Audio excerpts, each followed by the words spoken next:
Muy buenos días, comunidad universitaria. Mi nombre es Margarita Godínez. Soy la responsable del proyecto de creación de centros de escritura para el nivel medio superior y próximamente también para el nivel superior de parte de la Cátedra UNESCO, sede principal México en la Universidad de Guanajuato. Hoy es un día muy importante porque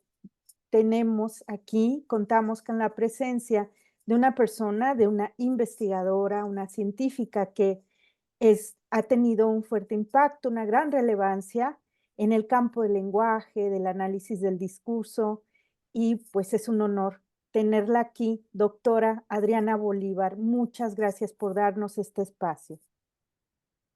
Muchas gracias, Margarita, primero por la invitación y segundo por el gusto de estar contigo compartiendo este espacio. Me da muchísimo gusto. Qué Gracias. amable, qué amable. Yo no puedo decir todo su currículum, evidentemente, pero voy a poner en contexto a los universitarios. La doctora Adriana Bolívar es una lingüista, es analista del discurso, profesora e investigadora emérita de la Universidad Central de Venezuela.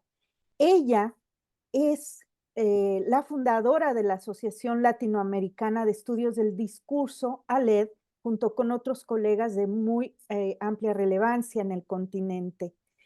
Ella dirigió la Cátedra UNESCO de Lectura y Escritura en la subsede de la Universidad Central de Venezuela, y por eso nos honra tanto que nos acompañe, porque estamos emprendiendo desde una sede hermana de la Cátedra UNESCO.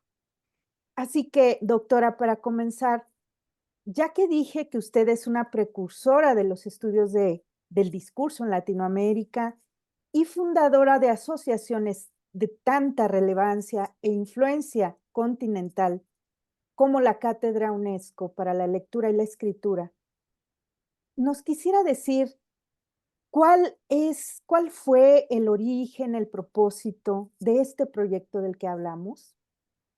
Me está preguntando por la cátedra, ¿no? Es correcto, por la No, Cátedra no. UNESCO. Por la cátedra UNESCO. Bueno, eso fue en realidad un proyecto que ya va a cumplir 30 años, ¿no?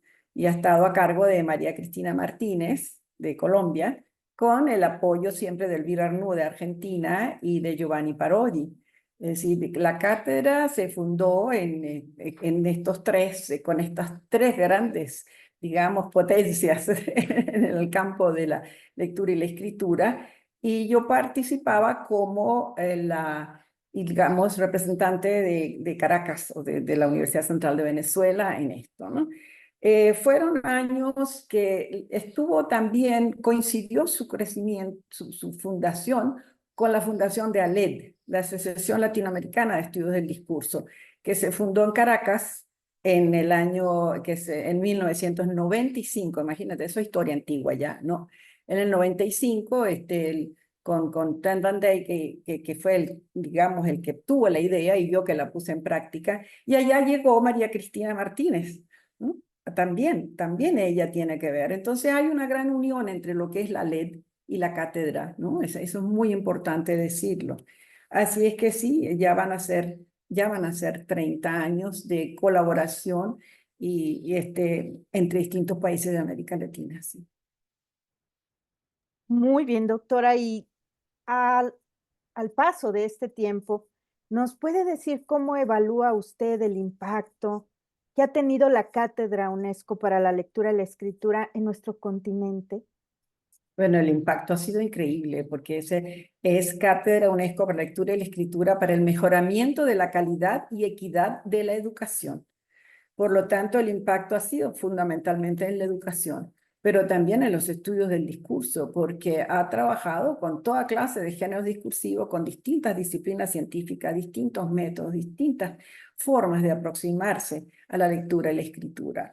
Así es que pienso que el impacto en la educación, el impacto en la lingüística, el impacto en el análisis del discurso, el impacto en el análisis crítico, porque una de las líneas es justamente la lectura crítica, ¿no? Así es que, es decir, recientemente se publicó en Ecuador un libro, en el 2022, que se llama Leer y escribir para transformar, crecer, no, perdón, leer y escribir para aprender, crecer y transformar. Ese libro fue compilado por María Cristina Martínez, Elvira Arnaud y Adriana Bolívar. Y recoge, ese libro es importante leerlo porque la primera parte recoge toda la historia de la cátedra. Y es importante porque ahí María Cristina lo puso muy detallado. Así que es un buen libro para informarse de lo que es la cátedra y también para ver una muestra de los trabajos que se están haciendo actualmente. Qué interesante, doctora, nos comparte un título valioso para conocer. Y bien, eh, justamente la presencia de usted en el próximo coloquio internacional e intercultural de escritura que organizaremos desde la sede principal de la cátedra en los próximos días, ya muy pronto, el 6 de septiembre. Eh, en él contaremos con una conferencia magistral de su parte. Estamos muy interesados en que nos comparta un poco sobre cuál sería el tema, el enfoque que usted le va a dar, en qué aspectos se centrará, qué nos puede decir para que se antoje la comunidad universitaria de ir a nuestro coloquio. Bueno, Margarita, confieso que tú me has dado una tarea bien grande aquí, ¿no? Porque tengo que hablar de interculturalidad y multimodalidad, porque es algo, es así como la interculturalidad y la modalidad en los estudios de lectura y escritura, creo que así lo llamamos. No sé cómo todavía el título se puede ajustar. Es importante hablar de la cultura, porque la cultura es un término muy polisémico, tiene muchísimas posibilidades de explicarse. Por ejemplo, las culturas que se superponen, orales, escritas, académicas, científicas. Luego están las culturas desde el punto de vista antropológico, los países, la aproximación, la concepción de la lectura y la escritura, etcétera, ¿no? Es un campo pues que hay que tratar, que hay que explorar. ¿Qué significa eso? Sobre todo pues la inter y la multiculturalidad.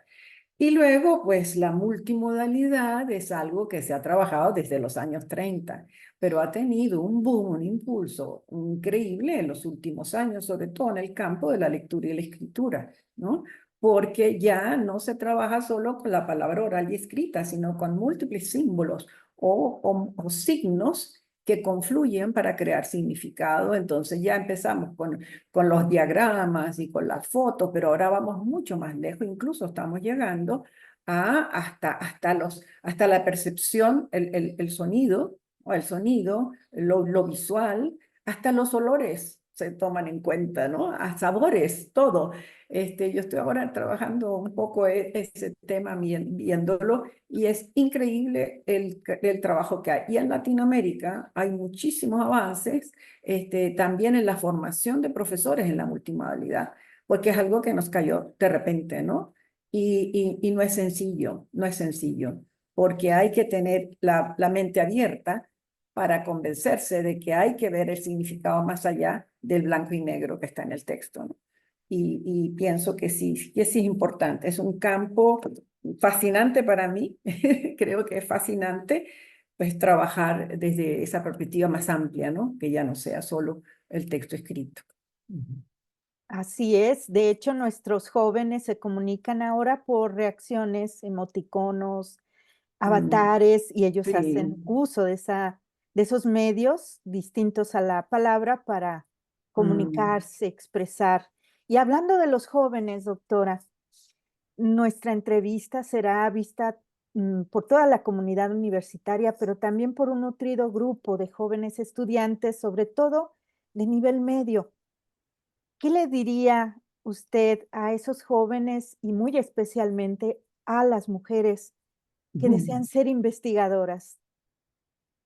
Les diría que la investigación es lo más fascinante que hay. En realidad, y mi consejo es hacerlo por pasión, no por obligación. La investigación la hacemos diariamente y no nos damos cuenta. El problema es sistematizar, tener preguntas y buscar respuestas a esas preguntas e irse entrenando diariamente en la cotidianidad, ¿no? Así yo investigo siempre, yo voy a un café y oigo a la gente hablar y empiezo a analizar la toma de turnos, por ejemplo. Ay, ¿cómo están tomando los turnos? ¿Quién lleva quién impone el tema? ¿Quién lo sigue? ¿No? Y si hay un argumento, siempre tengo el oído así. Pero si veo textos escritos de otro, también me hago preguntas todo el tiempo. Entonces, desde el aula se investiga, desde que empiezan a estudiar tienen que investigar. El problema es que les mandan a hacer trabajos de investigación que se convierten muchas veces en tareas horribles porque no las disfrutan. Entonces, la cuestión es disfrutar porque es parte de la formación humana, parte de la formación profesional, es parte de un compromiso social.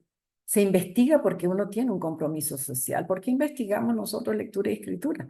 ¿No? Porque queremos que el mundo mejore, que el mundo avance, que haya mejor comunicación, que haya mayor entendimiento. De eso se trata, ¿no? Entonces, desde el aula, desde los materiales de lectura que preparan los profesores, desde los trabajos, desde los ensayos que escriben, que es un ensayo, ¿no? No es una obligación, un ensayo es todo un ejercicio intelectual de poner a prueba tu personalidad y tu conocimiento, ¿no? Bueno, las tesis de grado, las tesis no son tampoco para sacar un título, son para avanzar en la vida, para convertirnos en humanos mejores, ¿no? Las revistas y los libros. Yo trabajo mucho con estudiantes de posgrado, maestrías y doctorados. Y les puedo decir, no hay nada más divino que publicar un primer artículo en una revista. Empiezas por una revista nacional, te la van a rechazar seguro, pero ¿por qué? Porque no leíste las instrucciones. Entonces, hay que ir entrenándose con otros que ya tienen la experiencia y sobre todo formar grupos de investigación. Y más que nada, unirse a asociaciones, por ejemplo, como la Asociación de lectura, y todo lo que hay sobre lectura y escritura, o la Asociación Latinoamericana de Estudios del Discurso, que tiene la parte crítica muy desarrollada, y ahí hay todo, se trabaja con textos, ¿no? Entonces, las revistas, los libros, o sea, cuando uno publica un libro, aunque sea un librito práctico, es una maravilla. Entonces, pienso que es eso, sencillamente tener ganas, no tener miedo, y buscar su línea de acuerdo a su perspectiva, ¿no? Porque todos tenemos un corazoncito y tenemos una cabecita. Y el corazón, la parte afectiva es sumamente importante. O sea, tener amigos que lo ayuden a uno, no que lo critiquen ni que lo quieran sacar del ruedo, ¿no? Porque puede pasar. Sino sencillamente grupos que cooperen, porque mucha de la investigación es cooperativa, se hace en grupos, ¿no? Se empieza así, en grupos de investigación para analizar X problemas. Se puede empezar desde el aula, yo creo. Y obviamente sí hay que hacerlo, hay que pertenecer a asociaciones, hay que escribir un primer artículo que da mucha emoción. Y hay que seguir para producir conocimiento y justamente para mejorar la educación, ¿no? Y no solo la educación, sino nuestras sociedades. El estado en que está el mundo en este momento necesita gente muy preparada, que sepa leer y escribir bien para poder colaborar o participar en el diálogo, yo digo mundial, ¿no? Más diálogo nacional y mundial. Argumentar, por ejemplo, saber argumentar, saber posicionarse, dónde estoy yo en relación con el resto del mundo, ¿no? Y escribirlo, porque sí hay que escribirlo, porque si te quedas así, no pasa nada, no pasa nada. Así Mm. es, lo cual puede estimular también a nuestros jóvenes a formar Mm. una voz propia y una postura frente a la Exactamente, ahí realidad. está la clave, ¿no? Cómo tener voz propia. Hay claves. Yo he escrito varios artículos y publicado por ahí sobre la voz propia, sobre tener voz propia y cómo eso se materializa en señales lingüísticas en el texto, ¿no? Por ejemplo, el uso de los pronombres, el uso de determinados verbos para determinados aspectos, es decir, la parte pragmática, los actos que se van realizando, la parte estructural, cómo se organiza una tesis, cómo se organiza un artículo de investigación. ¿Cómo se organiza un ensayo? Un ensayo no es lo mismo que un reporte, es decir, Ujú. tener conciencia de cómo estamos interactuando en el campo de la academia y de la ciencia, ¿no? Sí. Porque los jóvenes piensan que no están haciendo ciencia, pero sí, si se unen a un grupo de investigación puede ser ciencia. La lingüística es una ciencia, nosotros pertenecemos al campo de las ciencias humanísticas, ¿no? Y por lo tanto somos científicos y científicas. Se lo digo siempre a mis estudiantes, póngase el sombrero de la ciencia, Quítese el de ser profesor que solo va a enseñar punto uno, punto... No, no, usted también es científico y contribuye al desarrollo del conocimiento. Y en este campo en el que nosotros estamos es muy importante fortalecer el conocimiento. Y las Así vocaciones científicas entre que, claro, nuestros jóvenes desde más pronto mejor, ¿no? Desde más pero por jóvenes mejor. supuesto, mientras pronto, porque luego van a tener que escribir tesis, ¿no? Y ya están preparados y lo van a hacer con emoción y con amor, no así, ay, que le echan la culpa al tutor, no. Pueden establecer un diálogo con el tutor o la tutora para ver cómo están produciendo un texto, ¿no? Un texto que va a ser leído por una comunidad. Ese es el principal punto, el punto principal, ¿no? ¿Para quién estoy hablando? ¿A quién me estoy dirigiendo? Ese creo yo que es saber desde antemano quién es mi audiencia, ¿no? ¿A quién le estoy hablando? Ese es un punto, sí, clave, creo yo. Ya no Pues nos queda tiempo. los asistentes a nuestro coloquio seguramente van a encontrar ideas que les van a hacer mucho eco Mm. cuando escuchen su conferencia, doctora. Para terminar nuestra breve conversación, quisiera agregar algo, algún comentario para este emprendimiento. Pienso que como seguimiento a esto, todo el mundo debe asistir al congreso que se va a realizar en la Universidad de Guanajuato el 6 de septiembre. Allí nos veremos en persona, porque sí, esta vez yo no voy a estar en pantalla. Me van a ver que no soy tan pálida y vamos a poder conversar, incluso hasta abrazarnos, ¿no? Que es muy lindo porque la parte afectiva en la investigación es fundamental y Margarita lo sabe muy bien, ¿no? Tenemos un lazo muy bonito. Entonces sí creo que va a ser importante el encuentro allí, donde hablaré de lo que anunciamos al principio y luego dialogaremos, conversaremos y así. Excelente. Pues no me queda más que agradecer su amabilidad, su tiempo y pues ya estaremos juntas, ya estaremos también presentes con los estudiantes, los profesores de la Universidad de Guanajuato que seguramente van a agradecer y encontrar mucho aprendizaje en esta interacción. Gracias, Doctora, Margarita, ha sido un gusto. doctora Adriana Bolívar, muchas gracias y nos vemos muy pronto. Hasta pronto. Terminamos. ¿Terminamos? Oh, hasta pronto.